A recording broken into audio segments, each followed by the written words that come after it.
I can find, this game is an exclusive for the Sega Saturn, being released only in the US and Japan. To begin with, you get a handful of modes to choose from. Story mode, where you have a prerequisite you need to achieve before you move on to the next part of the so-called story. Once you've completed the level, you get a nice FMV that still doesn't really feel like it's worth it. The next mode is free play, where you have 5 games on offer. 7 Stud Poker, which is actually the best game of the lot. Blackjack, which is the second best game. Roulette and Baccarat, which is boring.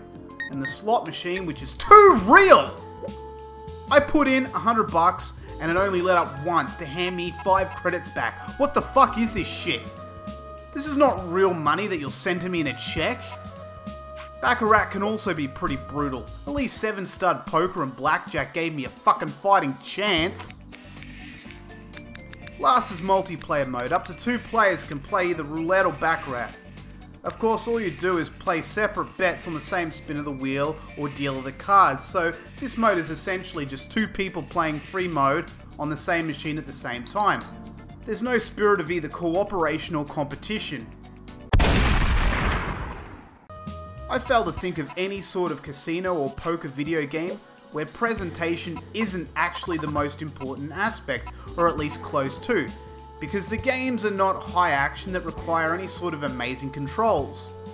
If the controls in a poker or casino title are poor, I think it actually has bigger problems. But if you have nice in-game menus that make sense to navigate and pokies that are bright and exciting and really make you feel like the money you're pulling out is worth it, like some unlockables.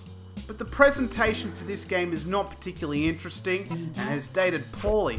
At the very least, it's functional, but nothing really past that. It's all a little ho-hum and drab. What were casino games around this time really like? The FMVs look dated, and your opponent's cards in 7 Stud Poker is at best grainy and pretty hard to see.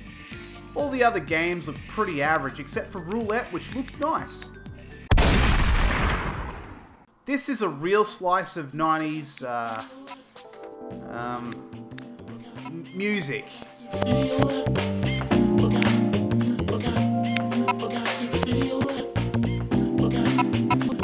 Interesting is the best word I can use to describe what we have here. It's not good, it's not bad, but interesting. The dealer's voice is so sensual that I'm not sure whether I should make a bet or jerk my dick.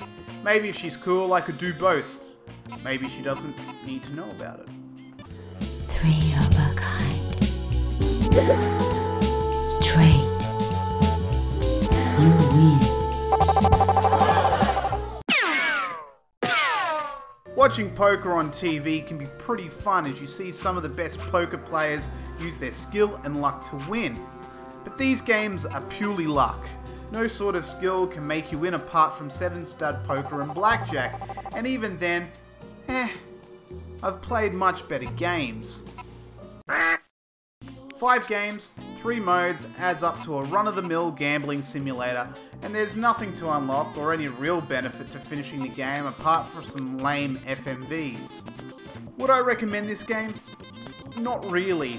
It's an interesting title, sure, and they didn't lie to you with the name of this game, but it's something I wouldn't really tell my friends to go out and buy. Maybe, if you're a collector, but that's really where the recommendation starts and stops.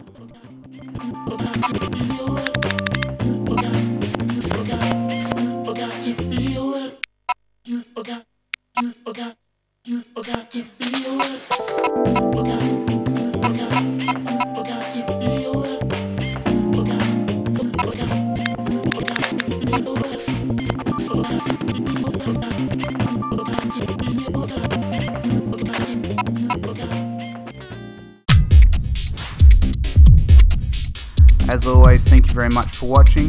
Click on the TV to see the last review, and click on the name underneath the television if you'd like to subscribe.